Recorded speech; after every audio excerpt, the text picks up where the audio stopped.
And I just wanted to take the chair's prerogative, and maybe somebody who's kind of been in the field for a very long time, to talk a bit about how I became interested in survivorship and these physical issues. And just to mention the fact that the NCI had a very robust cancer rehabilitation program that was actually funded through the National Cancer Act. And when I started my career, many hospitals and cancer centers had in-house rehabilitation programs because we treated everybody in the hospital. That's where they were treated. And these programs were funded. There were demonstration projects across the country. There was a wonderful needs assessment that Justice Lehman did at the University of Washington. There were leading centers around the country. But that all disappeared through a couple of different things.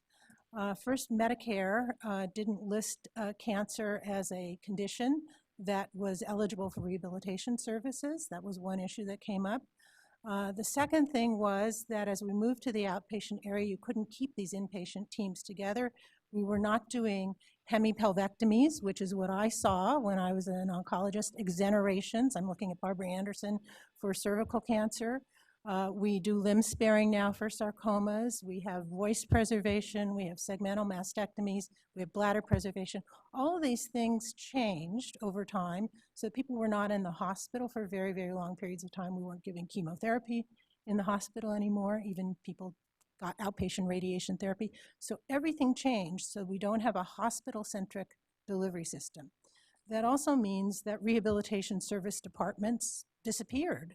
We do not have a physiatrist leading rehabilitation at many cancer centers. It's PTs, OTs, and other people. So this actually was something that was very much part of the National Cancer Act.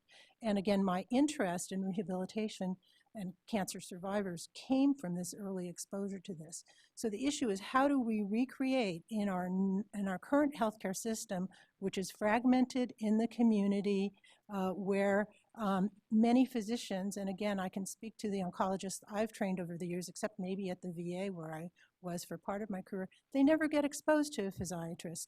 They never get exposed to a psychologist who knows how to do behavioral interventions. When I had to discuss a paper at an ASCO meeting a few years ago where somebody was measuring symptoms with pros in their practice, the clinician who was presenting the data said, gee, you know, I don't know what to do for insomnia, or gee, I don't know what to do for cognitive problems. There's no pill that I have for these things. Well, they had no knowledge of what behavioral medicine as research has been doing as a field.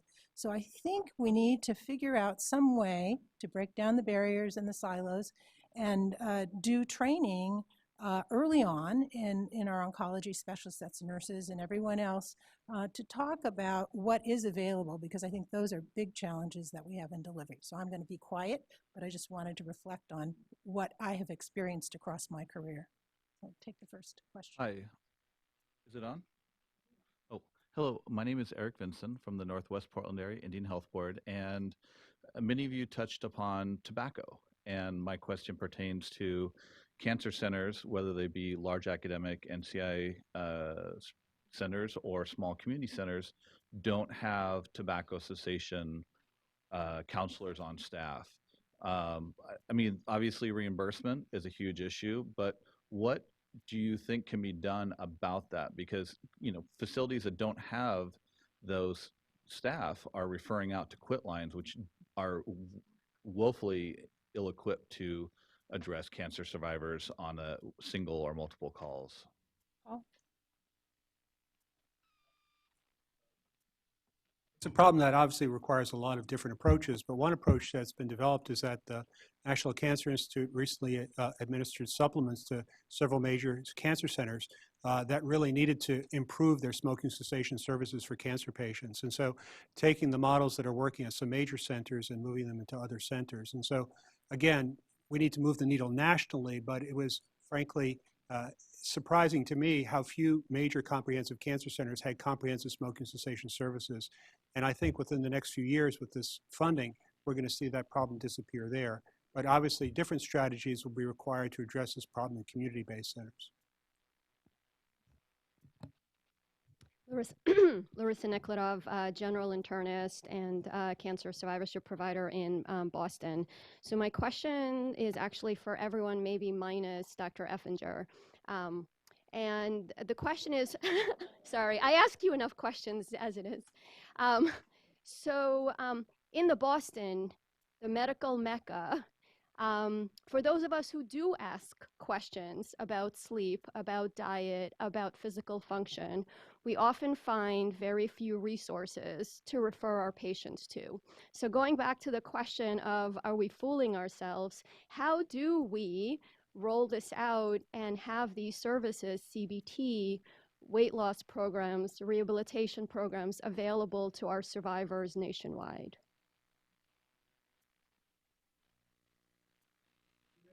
So I'll take that one. I didn't have a chance to show a supplemental slide I have, but it's about triage and step care models. And we really need to get smart about using the resources we have to maximal benefit. And so we need to decide people who have low levels of symptoms, let's try first with some self-management strategies. There are ways that you can send people home with information materials, access to websites if they have web access, that might help with people who have mild to moderate symptoms. And then what's called a step care approach, if people don't respond to that, then we start using some of the more resource-intensive interventions that would require face-to-face treatment, or in this point, telehealth approaches. And if we can really get over some of these statewide barriers to reimbursement and things like that, we could develop national centers that then provide these resources to patients around the country, where we take centers that have the expertise, maybe contracting with community-based practices, to provide the specialized care. So that's one model in which we can make better use of the resources we have, and we can take national resources and use them more effectively in local communities. I would add to that. I have worked on national models for integrating cancer rehabilitation into the care continuum. What I always say to oncology side is, really, you own this. This is your, your treatments, your diagnosis, et cetera, that have these, your patients that have these different issues. And those in cancer rehabilitation are invited to the table or not. And so oncology has sort of a mandate to really try to figure this out, and rehab has an opportunity to help. And so in the real world, rehab professionals are not like, some of us are super, super interested in this, but a lot of people are saying, well, I'm going to do sports medicine, and I'm going to do stroke, and I'm going to do this. And we're treating huge populations. So don't make the mistake that there's not enough rehab professionals. We're treating huge populations of military personnel, of sports medicine, of all these things, because mostly we haven't been valued and invited to the table. I'm really happy to be here and be invited to the table, but that is a really big issue. And every cancer committee should have a rehab professional, someone who can really help lead the way. That should be, hopefully a physiatrist would be great. A physical therapist, somebody who can really have the vision for how to integrate those services. And that's a really important part of the next step, and then training the teams. And I'm going to jump in for diet. So many clinicians do work in settings where they do have access to a dietitian. And if that's the case, that's something that I would advocate, particularly if that dietitian was a CSO, which is a certified specialist in oncology, and really does have the adequate training. In lieu of that, if that's not available, then having the resources that are put out by the American Institute for Cancer Research are really good resources to point to. The Livestrong website, we have developed a website ourselves that is kind of nascent right now, that's called Survivorship, if you wanted to Google it, that really is more aimed toward the older cancer survivor as opposed to somebody that's really buff and young and that sort of thing, which I think Livestrong tends to gravitate toward. So there are resources, but that does not obviate the need. That we have to develop the infrastructure. We have to develop the reimbursement structure to really value, getting back to this idea of valuing these services. And until we do that, the care is really going to be spotty. And so that's why that's the importance of this conference, getting beating the drums so that we can get this care covered and in a value-based system. Thank you. I wanted to just speak to this being a generic problem, because when I went to visit my internist and she asked me what research I was doing and so forth, we had just completed a trial that showed that Tai Chi was just as effective as cognitive behavioral therapy for insomnia in women with breast cancer. And she said, oh, that's great, because it's really hard for me to find someone to do CBT insomnia just for her general patients. So again, and I think you can attest to this, sexual health counseling, various behavioral interventions are not easily accessed even if you're in the Mecca of Boston for primary care patients. So I think, again, this is this general policy issue of how do we integrate behavioral medicine and other strategies into the care of patients in general, and in particular, the cancer survivor. So, Otis? Yeah, Otis Brawley. I'm an oncologist from the American Cancer Society and Emory University, and a recovering veteran of the National Cancer Institute. This morning, I've heard some wonderful talks, but one thing I was wondering about is about 20 years ago, a group of people started a practice of medicine called Palliative Care, which is now a board-certified specialty of medicine. It seems a lot like rehabilitation medicine, which we heard some talk about this morning. But I only heard, I think Dr. Alfano was the only person who ever mentioned the words palliative care. And I'm wondering if there's a whole community of medicine that needs to be brought into the circle, and if palliative care medicine and survivorship and rehabilitation medicine all need to try to get into the same tent and figure out how they're going to work together to advance this. That's a great point. I hope you saw my slide that had your article and your image with palliative care and cancer rehabilitation next to each other. So, yes, indeed. I started my career running a hospice and palliative care unit. That's, how I started out before I started to be identified with survivorship and quality of care. And they're absolutely one and the same. But Otis, I would say that there are not enough palliative care physicians in the U.S. And like a lot of other specialties of medicine, they have to train the trainer. And I think, yes, palliative care, symptom management, symptoms that we heard discussed, and many others are a key part of palliative care. But I think this is where we need to have palliative care integrated into oncology care. And again, as Deb Mayer said, when we started out in oncology in the late 70s and early 80s, we took care of the whole person because there was no one else to do this. The fragmentation is really the big challenge that we have now. And I think, again, everybody wants to have the same end goal, but we can't fragment it further with other new specialties now taking care of it. So I think having oncology providers, again, across the spectrum become much more facile and educated in all of these domains is the first stop. I don't know how Kevin feels about this from his perch. I think echoing things we've heard already, it's a team approach. And even going back to Larissa's question, which I was not able to respond to, a wonderful model that takes that approach, like what Patty's just described as at Princess Margaret, where patients coming off of therapy go through a modular, systematic, standardized approach to look at whether they have rehabilitative needs, whether they have psychosocial care needs, whether they have symptom management needs, et cetera. All of us would agree that really needs to be more upfront. Sometimes we wait too long to impact, but it's actually a nice approach where it's standardized, where everybody goes through that same program. My name is Meenu Bhattiwala, and I'm from the NIH. I'm a hematologist, practicing oncologist, bone marrow transplanter. Recently had the privilege of co-chairing the NIH BMT Late Effects Consensus Conference, which concluded in June last year, which deliberated and produced a series of white papers published in BBMT. So this is more of a comment than a question. First, this has been a fascinating session. Excellent speakers, excellent work all around. In our field of bone marrow transplantation, I just want to highlight that our survivors have probably received the highest cumulative doses of chemotherapy compared to any other oncology survivor.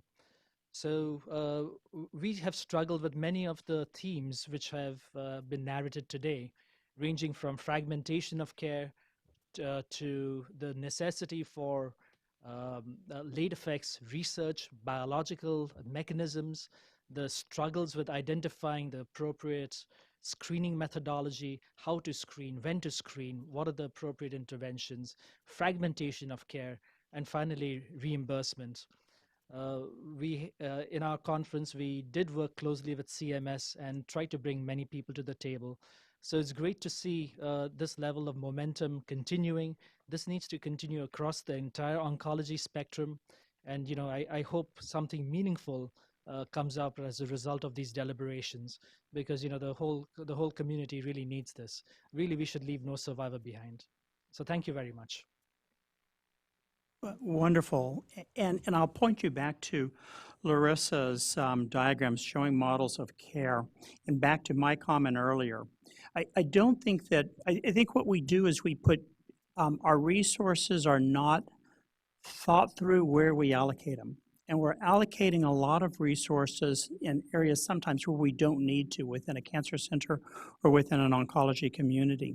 And BMT is our model example for somebody that actually has multiple chronic diseases that are really untoward.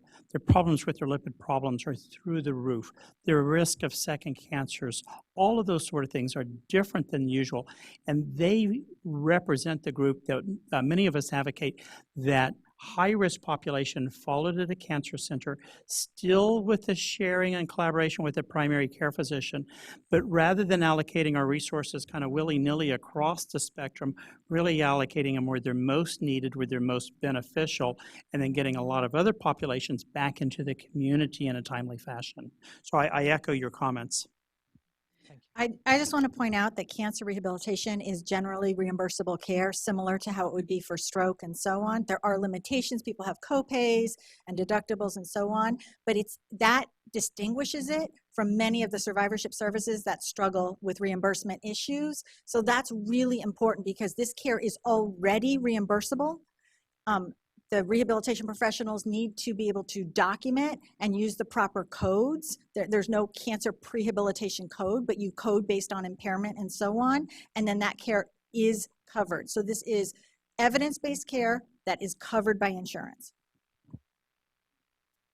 Hi, Gina Franco from Greenville Health System. I'm a nurse practitioner as well as a breast cancer survivor and director of our integrative oncology survivorship program. We have a robust oncology rehab program. My question to you is that we need meaning or comment, or how are we going to do this for patients on the meaningful metrics part? We're still using BMIs. We don't have really any idea of what lean muscle mass we're losing from at diagnosis or our prehab state to at the time we intervene, because many of our survivorship and oncology rehab programs are intervening at the end of treatment. And I realize we need to do more home-based things, but we don't really have the metrics in place to even know that we're making a difference. And then the other thing is, in terms of community cancer centers, we can build these programs, but still at a very national level, we still are at a dearth in terms of information that the public really has a responsibility or a part in this, that there's a disconnect for when they come in with BMIs of 35 to 45 on how are we going to take care of these people, and that there is a connection to them, and not in a way that we want to make them guilty, but it's that it's really not part of national conversations at this point. Thank you. I think those are very good points, and I think that was part of the impetus behind the two workshops that we had, is to really to increase awareness. And I also applaud the efforts of ASCO to really bring obesity and this need to really to clinicians everywhere. You're right as far as the body composition changes. Most of the data come from research studies where we do, and mine included, where we place people on DEXAs and then we look at pre-post values there. Many of our interventions now are going to the home, but that doesn't obviate the fact that you could probably do some functional And we do like the senior fitness battery in the home. And there you get a functional measure of whether individuals are suffering from, from their deficits in muscle mass. So there are ways to do it. Most of it is done in a research setting as opposed to a clinical setting, and we need to be able to fill those gaps. So. One here and one here. Unless you were you in line too? Gardinier The person from behind you. Pragmatica. We'll take three then. Okay. I was intrigued by Dr. Offenger's reference to the fact that observational studies are very important because they help intervention studies in terms of telling us where and when to intervene. Then I heard Dr. Jacobson's comment about volunteering symptoms. Now, in a previous IOM meeting, I heard of programs, PatientsLikeMe. How are any of the cancer survivors participating in the PatientsLikeMe program, and how prevalent are they? Patients Like Me is a forum, because I think the IOM meeting that we had where this was discussed was several years ago. Right. It was initially a forum for patients reporting out their symptoms, several patients with various neurological conditions, but the last time I looked was about a year or two ago. Patients with a whole variety of conditions are reporting out there. I'm not sure what the rate is with cancer, but basically patients are talking about how they've solved different symptoms and problems and how they've managed it, or if they've been on a new drug. And I think there are many other sites that cancer patients do connect on now, and there are many that are available. But I think the issue is always how representative is any sample of patients. The kind of person who's going to go on a site like that is going to be very different than maybe a 75-year-old person who isn't using any kind of electronic interaction.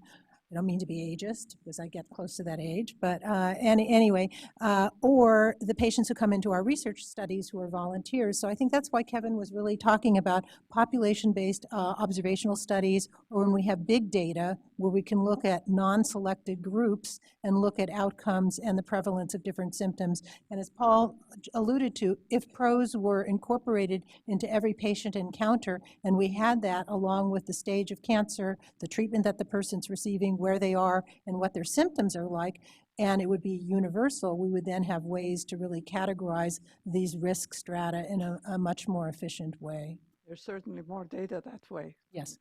So. Hi. Thank you so much. I'm Heavywall. I'm at Alpert Medical School of Brown University and Boston Children's Hospital, Harvard Medical School. I'm also a family cancer caregiver. I have a question and kind of a comment.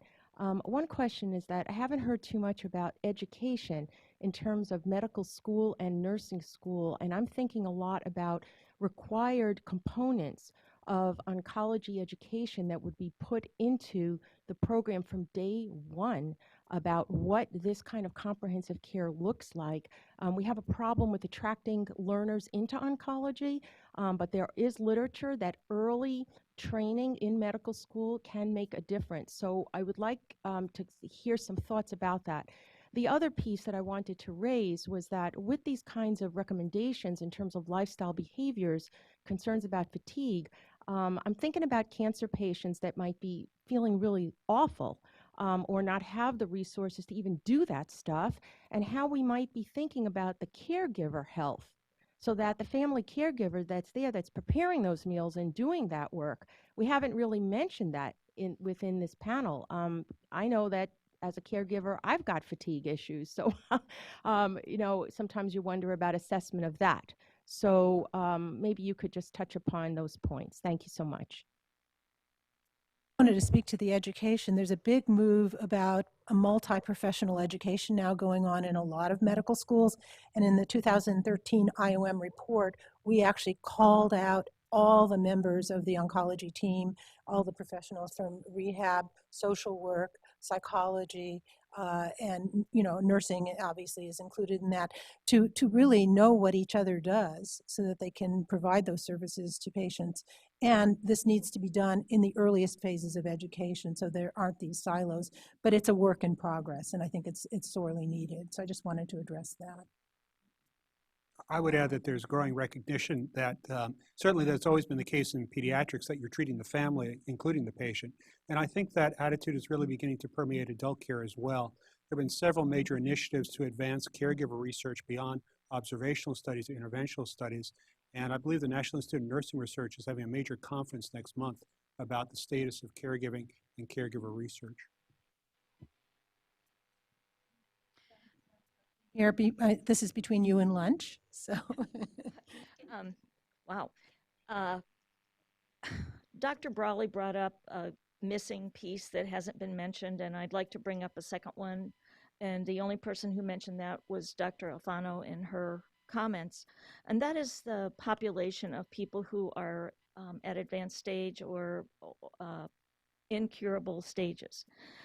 One of the issues that I'm seeing in a lot of communities is the lack of focus on, or lack of attention at all, to those populations. I think the COC mandate has complicated that because a lot of programs are now set up around cancer patients who are being treated with curable intent.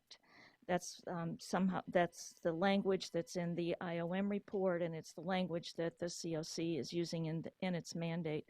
So people who are diagnosed with advanced or late stage, or who are living with cancer as a chronic disease, they're never going to be after cancer treatment because their treatment goes on for the rest of their lives.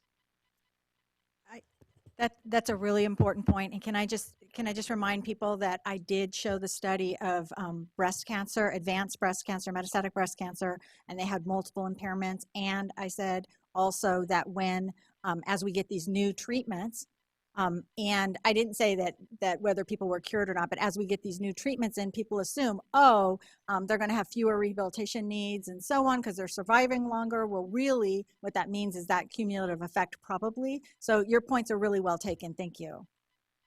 I think also this is really where the issue of palliative care and survivorship care coincide. And so thinking about palliative care from the time of diagnosis, whatever the person's condition and prognosis might be, is really critical. And if they're getting curative intent therapy, we've got to palliate all those symptoms, as well as if somebody's living with cancer as a chronic condition. So I think that's kind of the way I think about all of this, which means that all the psychosocial, physical services that we would give to anyone early in the trajectory or later need to be available.